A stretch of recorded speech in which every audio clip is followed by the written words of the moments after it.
They called him the Diesel. Crank up that diesel. Let's go. He leaned across the table and he goes, "You need to get me back there. I'll make you famous." And to Riggins, good hold. He's got the first down to the 40. He's gone. The 35, the 30, the 20. He's gone. He's gone. It's Riggo the Diesel. Welcome to this week's episode of Riggo the Diesel. It's our 14th, and we're glad you're along with us. Larry Michael, Perry Mattern, a.k.a. the Horn Dog, which being Thanksgiving Day weekend, you must have had a lot of fun back in Harrisburg. Yeah, well, we had a little fun on 2nd Street. That's about the only street you can have fun on in Harrisburg. But there's some bars. A shout out to Zemby's Sports Tavern in Harrisburg, actually a Redskins bar. Really? Yeah, so that's where I stopped. Zemby's. I could see yes. Carlisle. I could see that being a Redskin bar. But, Yeah, there's not really a stronghold, despite the fact, maybe there is. That'd be interesting to talk to people from Carlisle, because that's about 10 minutes from where I grew up. And Is it really? Uh-huh. Yeah, so, I mean, I'm sure there is somewhat of a stronghold of people that grew up there, went to training camp and stuff like that. I mean, I remember I never went when I was a kid, which is kind of surprising. What, to Carlisle? Yeah, just because it was so close. But yeah, it definitely was a bigger thing, when they came back there when Gibbs took the job again. By the way, happy birthday, Joe Gibbs. Let's get that out of the way as well. This is the coach's birthday. Yes, Today? Today. Oh, Happy birthday, Joe. Let's I know make you're a note of watching, that. or will be, or listening. I was going to ask you about but you can't. Harrisburg's about 30 minutes away, isn't it? So you say 10 minutes from Carlisle. Yeah, so I wasn't exactly What's from the name of Harrisburg. town then? Mechanicsburg is the actual okay. town that I'm from, and yeah, that's Mechanicsburg. about equidistant between Harrisburg and Yeah. Carlisle. I remember Yeah. Mechanicsburg. This is Mechanicsburg, Virginia, I think, too, isn't there? I think there's a Mechanicsville. Mechanicsville. in Virginia, Okay. and there's also a Harrisonburg, Yep. Virginia, Yeah, which where JMU Yes, where JMU is. Yeah. Everybody have I had a screwy Thanksgiving. What happened? Well, I had to go do the game, so I'm over in Silver Spring. Yeah. And my wife had her relatives over, and we had a couple of friends, and I was kind of assured that by the time I got back, they were going to eat early. I'd be able to just kind of watch the game, and everybody be pretty well dispersed. I come home. They're right in the middle of it. Oh, man. So what did I do? I mean, I was torn. The game's going on. I got home by kickoff. I heard, I turned the TV on and got to see the kickoff. So I kind of went, hey, everybody, don't mind me. I'll be down in just a little bit. So I went upstairs and watched the first 2 drives, watched Dallas get a touchdown, and then I watched Washington go 3 and out, I think it was. And so I went back down and kind of intermingled, but I had the TV on. But it was one of those weird deals where, because I'm the cook, as maybe you know or maybe you don't know, but so my oldest daughter, she was the surrogate cook in the sense that I was actually doing the turkey from the Silver Spring studio. She would send me photographs, give me temperature readings of the turkey. And it didn't turn out half bad. It was one of those deals where I went, well, I've never tried this before. Same thing with the dressing and the whole deal. What was unique about this turkey? Did you brine it? Did you deep fry it? You brined it, huh? I brined it. Actually, I had about 12 people coming over. So I go over to a store and I buy a boneless turkey breast. It's like 2.5 pounds. Got about 12 people. But, I wasn't going to really eat any turkey, and I think my wife was going to eat turkey, and there was another person who wasn't. So I'm down to 9. So I'm kind of doing the math, and I'm going, and you looked at the size of this little turkey breast. It wasn't enough. And I'm thinking, those people are going to come over and say, oh, yeah, we'll be back here next year. This is great. So I went out day before on Wednesday and bought another with the bone-in turkey breast. So I had 2 turkey breasts. I brined both of them. And then after that, you put them in the oven. And like I said, I put them in the oven, and I was there for about an hour and a half, and I kept basting them and whatever. And then I had to leave. But I have to say they were both very moist, and which, a lot of times turkeys, that's what they always say, can dry out on you. But if you brine it, that's 100% foolproof. That's really. a correct, exact observation there. Somehow, if you don't, you could very well end up with a dry turkey breast. You know how to brine a turkey? I do not. Do you know what that means? I do know what it means. Okay. I can't say I've ever done it. Not a ton of redeeming qualities about the Dallas Cowboys, but a very, very good Thanksgiving lunch that was provided to us. They always have a good spread there. What, on Thanksgiving Day? Yeah. Before the game? Yeah, at the press box. Oh, you mean in the press box? Yeah. Oh, they had turkey and dressing. It was a good spread. Oh, they were shoveling food out for the media. Man, they were bringing out mass quantities, and the turkey was really good because they mixed the dark meat with the white meat, and they cut it really thin. It was really good. That has a lot to do with it. How thick you cut the. How you cut it. If you got a nice. You got an like electric prosciutto. knife? Electric knife? Or you just no electric knife for you? No, but you know what? I can see where they're good, particularly when you get the skin. If you got a regular, and it's all crispy. Yeah. No matter how sharp a regular knife is, or a serrated edge is what you need to kind of break through that kind of crispy outer shell. You like chicken better than turkey, I would bet. Or do you care? No, it doesn't really make any difference. If you're roasting it, I think I'd rather have turkey. It's a bigger slab of meat than a chicken. Those two big breasts you got. Yes, that's true. That always helps. Okay, so anyway, we watched the game. You guys are down there. That one went over my head. What was that? I said you had two big breasts, didn't you? I thought we were just going to move on. But they were, one was 4 pounds and one's 2 pounds. You guys, little upside, huh? I had a freak show. That's what I had. I don't know if we may have to cut that. No, I don't know. Let it go. Anyway. Talking about turkey, John, I mean, you get a little gravy, a little dressing, and mashed potatoes, and there you go. I didn't make the gravy. They were on their own. So this is where it gets really interesting. My mother-in-law made the gravy, and she does not do gluten. Oh. So, I don't know. I never did try the gravy because I'm no flour in the gravy. Yeah, how do you make gravy without flour? You would have to ask Granny because I got no clue how she did that. But yeah, that was like maybe there's a little plaster of Paris in there or something. I told my wife you should have never let Granny do the gravy because we know how that's going to. Granny made the gravy for herself. Everybody else, you're on your own. Anyway, everything turned out great actually. So we had a great day. Speaking of gravy, gotta beat Philly this week. Gotta beat Philly this week. This game is enormous, John. Exactly, and you know what's funny, Larry, is I find that the games that have been being played so far, you get to the point where eventually they start taking the net away, and that's what you're basically saying. You fall now, and more than likely it'll be fatal. That's the way I would make this observation. What we've seen, and it's kind of weird. At least as this game moves closer to us, I would say that at this point I don't know. Looking back, on Thanksgiving Day down in Dallas, I honestly believe that, and I don't want to. I'm not trying to take anything away from Alex Smith, but I don't think the game would have necessarily turned out any differently than it did, with Colt. Although it's possible because Colt had absolutely no time to prepare for this. He didn't get one rep during the week. I mean, you play on a Sunday, you're thrown into the game. The only reps he got was what was it, like in 2 quarters on Sunday to get prepared for Dallas. So he'll have a whole week. And I've noticed that, it's still Monday. The game isn't for another week. And yet there's all kinds of cars here. This is like everybody took off the whole time. We're just so everybody knows, we're taping this podcast a day early. John has some very pressing business. Yeah, which I will get into later. Yeah, very pressing business. So the team decided, Perry, to have the coach decided to have a practice today, an extra day. Practice. That's why all the players are here. It's just like a day of practice. Yeah, and he even said, like, this practice today is going to be all us. We're not doing anything with Philly. It's just we're going to work on us. And I think that's going to be really helpful for Colt. One thing Colt said before the game, even before the game last week in his presser, he said, look, I don't know how long it's going to take to get the rust off. And, I mean, you could see it. I mean, the first drive, he almost fumbles it away on the 3rd down and kind of looks like he's all out of sorts and then took some time. But I thought he played better as the game went on. I mean, obviously, the first pick was a bad one. He admitted that. The second pick also, not seeing Lawrence there in the way, is a bad one. But the third one, I mean, geez, Mo Harris was held almost the entire route on the play. So I'm not going to put that one on Colton. Plus, at that point, he's trying to push the ball down the field.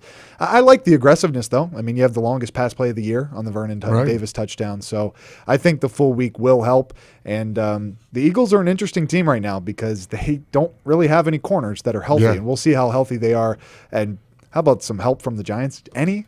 With a 16-point lead and couldn't finish it off. But you know what? I think I said last week here that it's a different mindset for Colt McCoy coming in during a game as a relief pitcher because your quarterback went down, or knowing you're the man because the quarterback's out for the year. And so I think to Perry's point, this is a huge week for Colt to really absorb what's happening here. Yeah, your compadre in the booth has confirmed that numerous times over the years. Number 9, Mr. Jurgensen, said, there's a big difference between coming off the bench in the middle of a game, and then all of a sudden having to get to prepare for it. Although the preparation time wasn't that much, but in an irony, it was a national TV game. It's on Thanksgiving Day, and it's in his own backyard where he grew up in Texas. Talking about the start that Colt got down in Dallas. Let's take a little break, and come back, and we'll continue.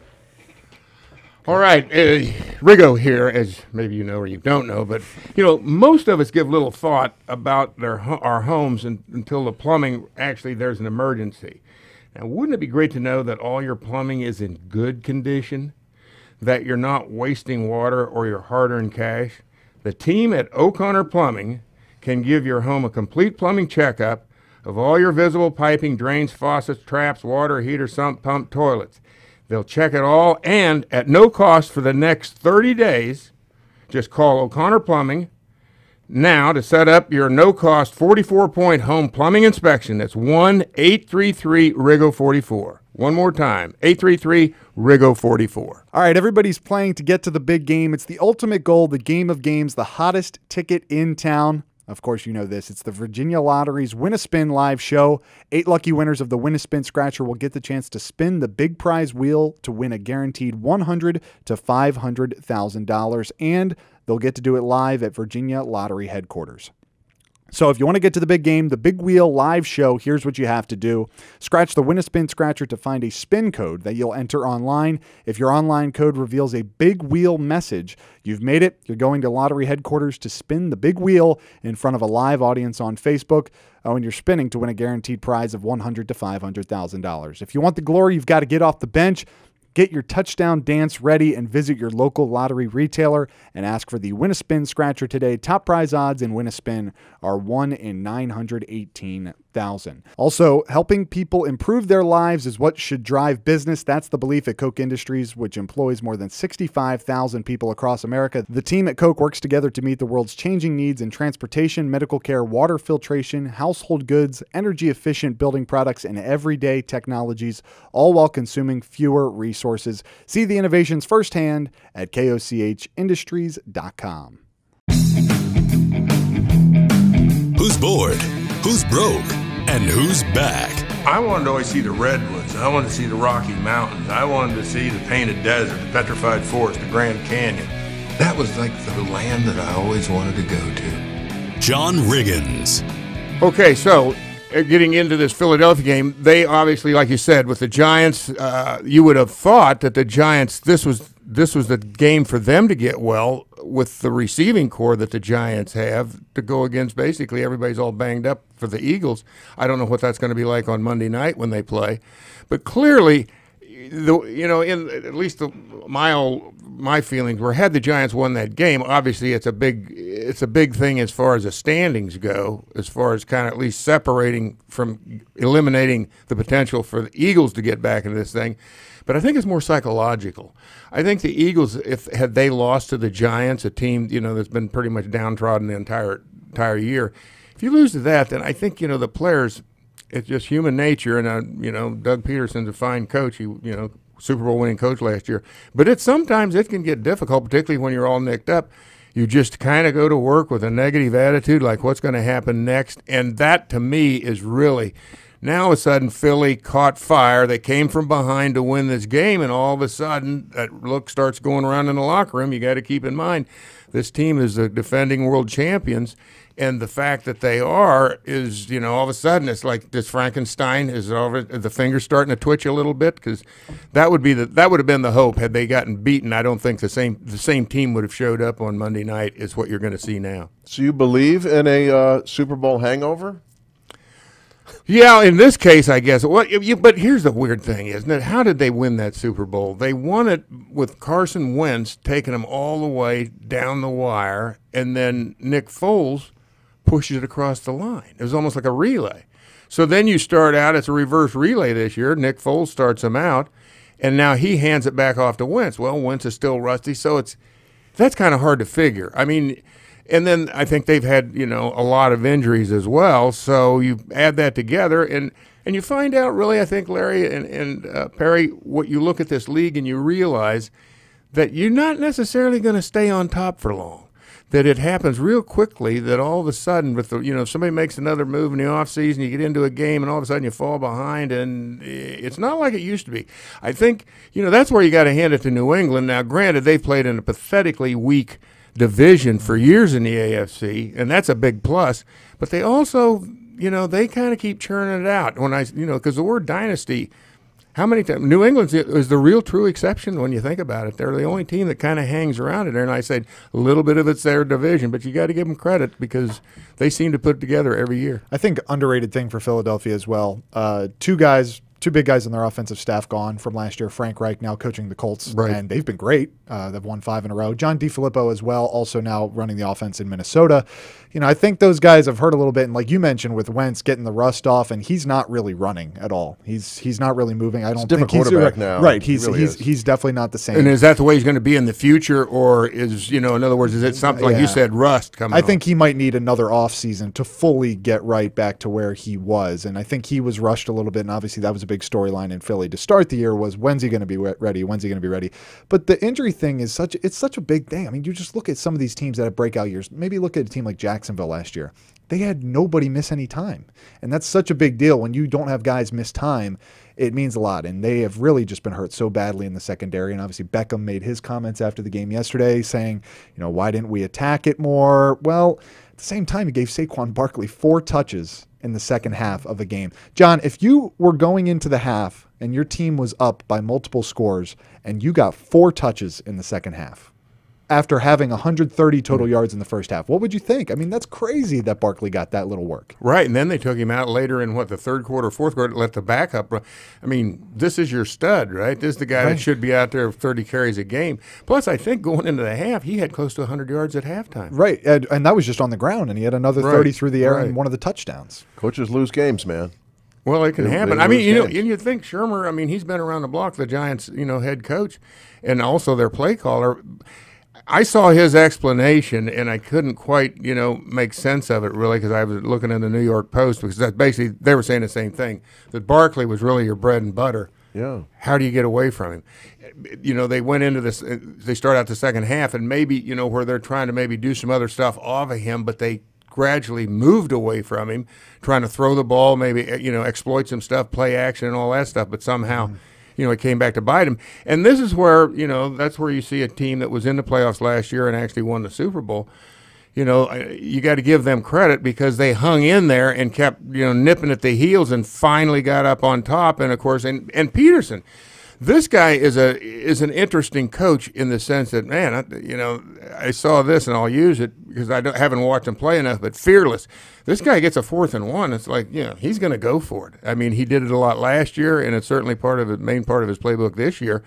And you can make the argument that his having gone for it in this game, where they would have when the Giants could have gotten the ball back with so much time and all this, it might have been the right call to actually give hit. And I think his team feels that. And so that relaxes a team to make, offensively speaking, to think that you have the confidence in them to pick up the first down in a situation like that. And the one team that we have failed to mention is playing on Thursday night, Dallas Cowboys and New Orleans. And Drew Brees, 29 touchdowns, 2 interceptions the whole year. I mean, this guy is just ridiculous. He's throwing it to guys that you think would have been brought off the street. Unbelievable. Tommy Lee Lewis, I think, was a guy that caught a touchdown last week. And then Huey Lewis. Well, Jerry Lee Lewis. I don't know about Tommy Lee Lewis. Yeah. Go ahead. It's really interesting for when you look at that Redskins-Eagles game, depending on what happens on Thursday night. Let's just assume that Dallas loses for the sake of how well New Orleans is playing right now. So that puts Dallas at 6-6, gives the Redskins the opportunity to take a 1-game lead again back in the division by winning on Monday night. Or if they lose, now you have a 3-way tie at 6-6.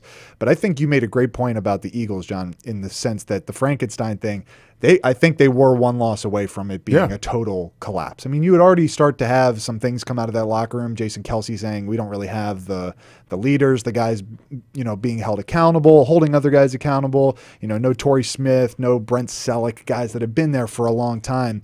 And now, like you said, they're starting to feel a little bit of life. You win a game like that, and you certainly feel a whole lot different about yourself. Yeah, particularly when you come from behind. And these are the kind of games they've been losing during the year. So, and it does a lot for Wentz, I think, because it kind of gets him back. Remember, he's not the guy that won the Super Bowl. He got him there kind of. So he's still a young guy, really, and, his mindset, I think, is still developing. Let's go back to New Orleans just for a second, because clearly I think we'd all have to agree at this point. I mean, the Rams and New Orleans would appear to be, wouldn't they, the two very best teams in football? Kansas City in the mix. I mean, they're the three, like your gold, silver, and bronze finishers. But they haven't lost a game since the opener, have they? They lost to Tampa Bay week 1 and haven't lost since. Yeah. And have just been putting up buku points game in and game out. Dallas will be an interesting matchup for them just because of how well Dallas is running it right now. When they run it that well, they're a good team. I mean, they're tough to beat. Now, New Orleans has stopped the run incredibly well this year, and partially because of that. Part of that is that teams have to throw because they get behind, all that.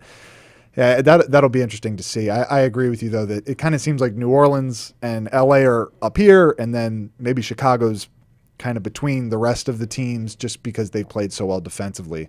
But if Dallas wins that game, luckily for them, they're playing at home. They go to New Orleans. I don't think there's really a chance they're winning, but they're going to play that game in Dallas. Oh, that is in Dallas. That was going to be my next question. Yeah. Well, like I said, it's a big game for them in the sense that if they can beat, that's the bad part of it, because I think there's so much psychological in the game, in this game where the confidence comes and, ebbs and flows.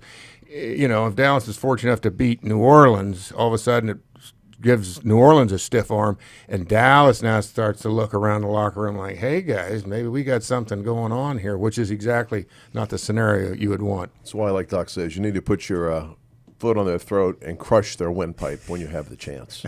All right. Going to find out about Riggo's plans this week after this break.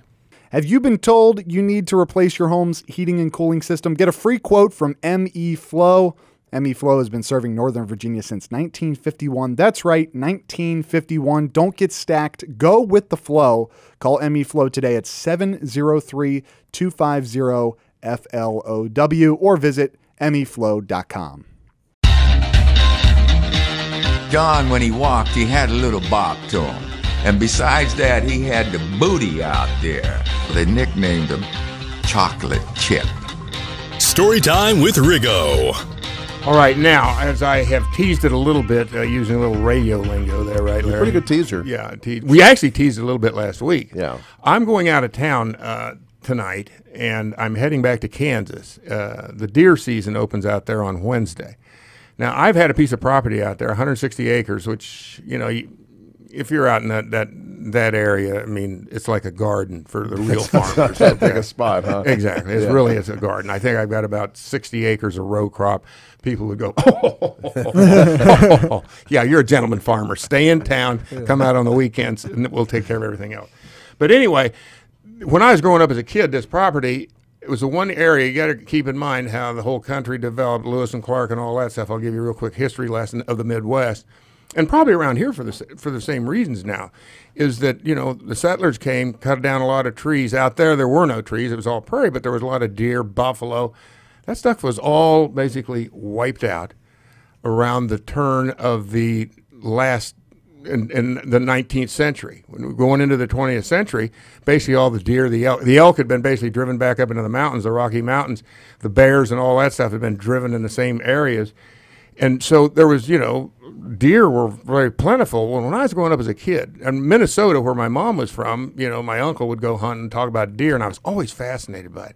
When as I was growing up, there was a piece of property out there, like I said, this 160 acres, that if you was out there at the right time, you might see a deer. And to see a deer in Kansas was a pretty big deal back in the 50s and 60s. But now Kansas is one of the best places to hunt deer in the country. And all those years I bought that farm in 1974. Finally, in 1997 was the first opportunity, because of football in the fall and all that stuff, that I could ever shake free and go out and go hunting out there. It turns out in 1997, which had been 21 years ago, that when I was on my way out there, the night or a couple of days before I got out there, it snowed. And so, my brother and I went, and there was a little granary out there I had, and I had the roof repaired a little bit, and we that's what we stayed in, because the old house that I used to stay in from time to time, it had burned down years before that.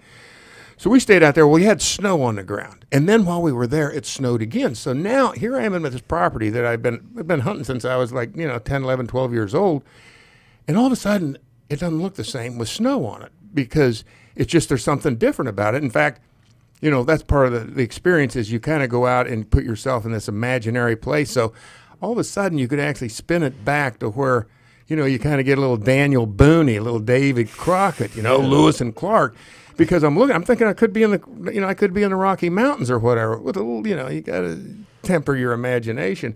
Well, guess what, guys? Yesterday, I don't know if you kept up with the weather. There was a blizzard in Kansas, in northeast Kansas. Big Well, snow all through the West. Yeah, from Topeka. I was just reading about this morning. From Topeka West on I-70, it was closed all the way to Waukene, which Waukene that's about, I would say, close to 200 miles. The I-70 was closed. US 36 was which is the road just north of me by about 8 miles. That was closed going westbound as well. So there was a bad snow out there, and with blowing wind, like I said, it was actually a blizzard. Well, my brother was telling me he had 4-foot drifts of snow on the west side of the house. So last night I'm starting to go, well, I don't know if I'm going to go based on that. But the guy that farms my property, I called him, and he just, the township out there where the maintainer, road grader, you know, that clears the roads for the people that live in the country, it just happens to be on his property, and he's the treasurer of the county or of the township. So he said, yeah, I'll clear it out, because I'd had to walk in all the way to my place, which isn't that far, but by the time you get out there, walk it in the morning, walk it out in the evening. If you happen to get an animal down, then you got to pack it out. And I was telling him, I don't know how I'm going to drag this animal. My brother said, no, you got to cut it up. And I went, he's right. I didn't think of that. But then I said, that's a lot of extra walking. So, and now listen, tonight it's supposed to be 7 above out there. Now, I'm not just going out and staying with my brother. I got my tent. I'm camping out. You're going to camp out in I've done this every year. Weather. When I go out there, I've done this in the past. But let me say this, guys. I got to say this in all candor. I'm starting to have some trepidation. Yeah. I am, because you're going to have it's kind of a combinations of things. It's going to be beautiful, though. That's the part that is the allure to go out there and see this, everything covered in white. Pristine. It'll be quiet. You'll be able to, you know, obviously this advantage me, because the deer are going to have a harder time blending in with their surrounding. It's going to be white. So if you're brown, you probably would like to get some kind of a white overcoat on or something. So anyway, yeah, I'm vacillating, going back and forth. But your trepidation is strictly temperature related. Yeah, I think so. Yeah, and let me tell you. Let me finish this up. I live in a place where I believe, in fact, I'm pretty sure, where I could bow hunt in my backyard. You know, and I've got a tree stand, a climbing tree stand, and I have gone out there and just got up early in the morning and sat up out there. I remember with my friend Rocky, I was inside the house with the window open, you know, doing that. So okay, a little different. Yes, and so tree stand in 7 degrees with the wind whipping through the trees. I don't know. Enough, Larry. Let me get it out. Don't know about you're that. working on me. Yeah. But what I was going to say is that at 4 o'clock in the morning in my house, in a nice warm bed where I can go downstairs and hit the button and, you know, have the coffee machine make me a cup of coffee. And I'm remembering back from years past where you wake up at 4 a.m. And first of all, you go to bed like at 7:30 or 8. Soon it's dark. What are you going to do? You're out and, you know, listen to the coyotes howl, about all you do.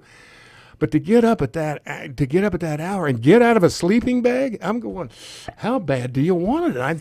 But the other part of it is, it's like this is where it's the yin and the yang. I keep going back and forth on this, is that it's going to be it'll be surreal, really, and it'll be a real chance to kind of, focus on what you think is important. I always want to come back, and my daughter caught me on it this year, first time I've been caught on it, but I always come back and say, well, that's the last time I'm ever doing that. I'm not going out there and doing it. And sure enough, the last 3 years, I come back, and my youngest daughter, Coco, she goes, well, Daddy, you said last year, this is the last time, you were never going to go back out there again. Well, yeah, I know I said that.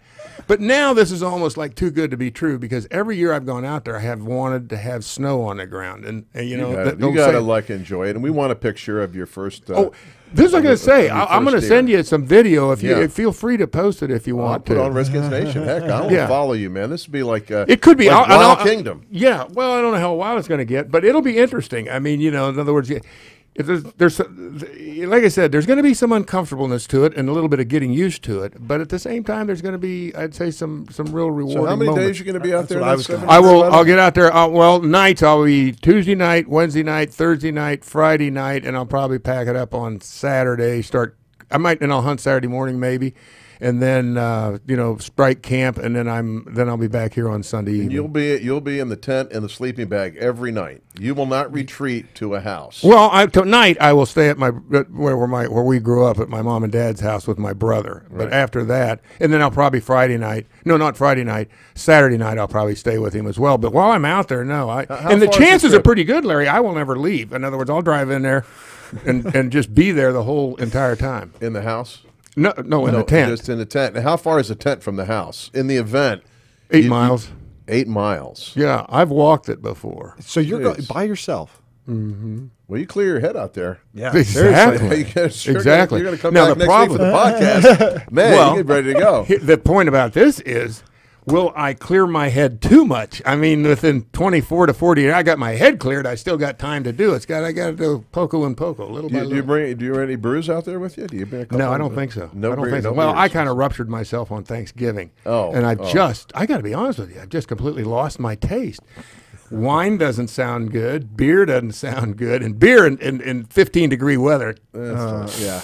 I mean, I'm not saying I wouldn't drink it, but 15-degree weather, probably not the drink you want to have. Bourbon, I'm going, well, tequila, yeah, I don't know. That'll be a game time decision. John, give it time. Yeah. Give it time. I might actually leave by Wednesday. I might be going, I need a drink. All right, coming up with the last word, thought. Not the final word. Yeah, the last thought. Okay. Here's a little tip. If you need a mortgage, use the pros at McLean Mortgage. Buying a home can be stressful and filled with hassles. The experts at McLean Mortgage understand what an important financial investment your home is and will seamlessly guide you through the process to successful home ownership. Smooth, amazing, easy, professional, and first rate are just some of the reviews from their tens of thousands of homeowners. Trust McLean Mortgage. Check them out at McLeanMortgage.com. Lending as it should be. Well, listen, my final thoughts here are as this game approaches on Monday night that clearly it is that game that I think is, you can't say anything because there's going to be nobody mathematically eliminated after this next coming weekend. But at the same time, what you're looking for here is, to Colt McCoy to get a good week of practice in and to come out and actually not make the kind of mistakes that were made on Thursday night. But somewhere along the line, I mean, the defense has, once again, the season started out, it was stop the run, and they were able to run the football, and things looked like everything was kind of going, and you figured that the passing game would catch up. Well, that really didn't happen, and all of a sudden, when you use the word catch up, well, that's what's happened here with the race, because clearly Washington was in the driver's seat for the longest time, and now Philly and for sure Dallas have crept back in there or sitting in the front seat with them. So, it's musical chairs as to who gets behind the wheel right now. But clearly, this is a must-win game. It's another nationally televised game. It's Monday night. And you got to look at this, and I guess I'm going to take Philly right now because that's going to make you happy. You are, because last week I told you to take Dallas, and you took the Redskins, and was trying to Kiss reverse of death. psychology. Kiss of death. Yeah. Exactly. Well, blame me. Good call. Good call. All right. Hey, John, have fun. We're looking for pictures from the range. You shall get them. Your Redskins 365 here this week. The Redskins preparing for the Philadelphia Eagles as they try to get back into first place in the NFC East. After Monday and Tuesday, it will be back to a regular week, Wednesday through Friday. The Redskins practicing, and then Jay Gruden at the podium after all three practices. Colt McCoy will take to the podium on Wednesday before practice, and then you also have Greg Minuski, defensive coordinator, talking to the media on Thursday after Jay Gruden after practice. To keep up with all of the things going on around the Redskins, including Unboxing Day for My Cause, My Cleats on Tuesday, keep it locked to Redskins.com, at Redskins on Twitter.